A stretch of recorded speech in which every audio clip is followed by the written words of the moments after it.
After our marriage, we obtained a mortgage and made a concerted effort to pay it off ahead of time. Simultaneously, I was diligently building my own successful business. Several years later, we managed to fully repay the mortgage, and our business endeavors were also reaping the rewards. It felt like we were finally thriving and content. At that point, we began entertaining the idea of purchasing a country house, a dream that I had always harbored. Fate intervened when I inherited my aunt's apartment. We saw an opportunity to sell it and use the proceeds to buy our desired country house, a place where we could truly bring our dreams to life. After extensive research and consultations with friends, we settled on a small yet exceptional property located near the city, an ideal vacation spot with the added convenience of a close commute to work. The house came with a vast plot of land, although my wife adamantly opposed the idea of having a vegetable garden or any form of gardening. "My love, let's hire professionals to beautify the area.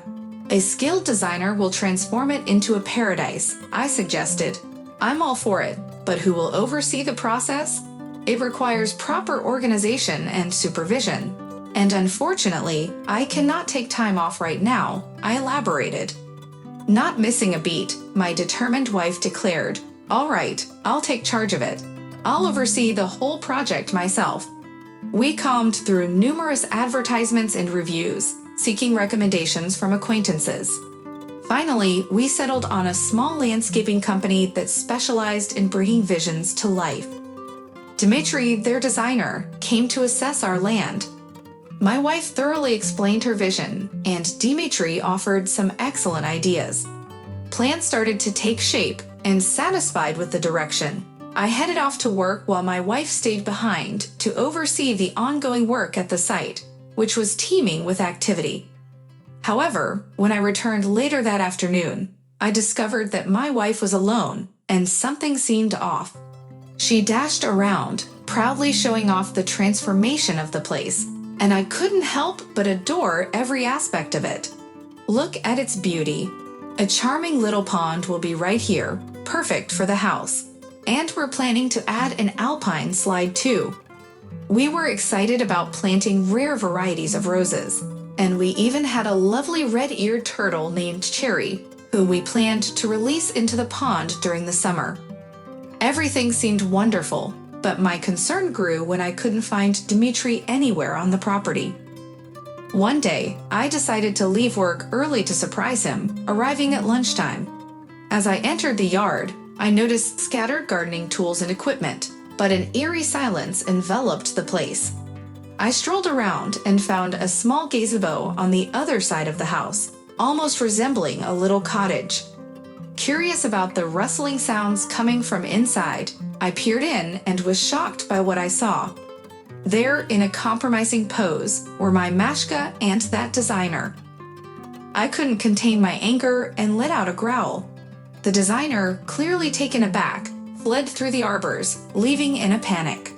As he fled, he left a trail of destruction, trampling flower beds, toppling bushes, and stumbling over decorative stones. Eventually, he stumbled and fell into the nearby pond. Meanwhile, Masha had managed to quickly get dressed and was now attempting to calm me down and capture Dmitry. I had no intention of harming him, as he was already terrified to the point of fainting. However, Masha took this opportunity to hurl accusations at me, claiming that she was bored and longing for the romance of courtship.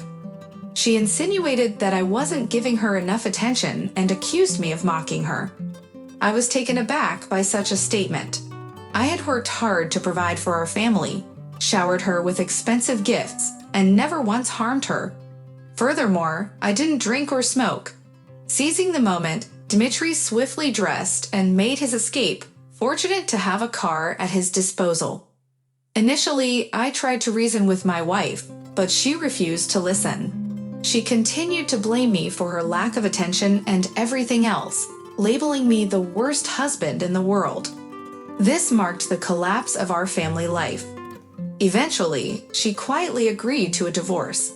So now, I found myself alone in a house that was meant to be a family haven.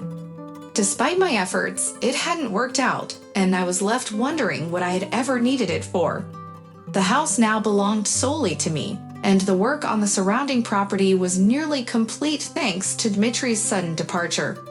However, a country house held little appeal for me on my own. Looking back, I realized that perhaps it would have been worth investing a substantial sum in a designer.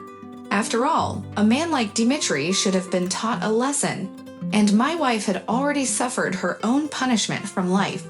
She was now without the dream home and had relocated to a rented apartment. Dear friends, thank you for listening to our stories. Subscribe to the channel, put likes, and leave your opinion in the comments. Don't forget to press the bell not to miss new stories, which we try to publish every day. We also remind you that everyone can share unique stories from their life or the lives of friends, which can be sent to us by email, which is specified in the description of the video. Good luck to everyone and be happy!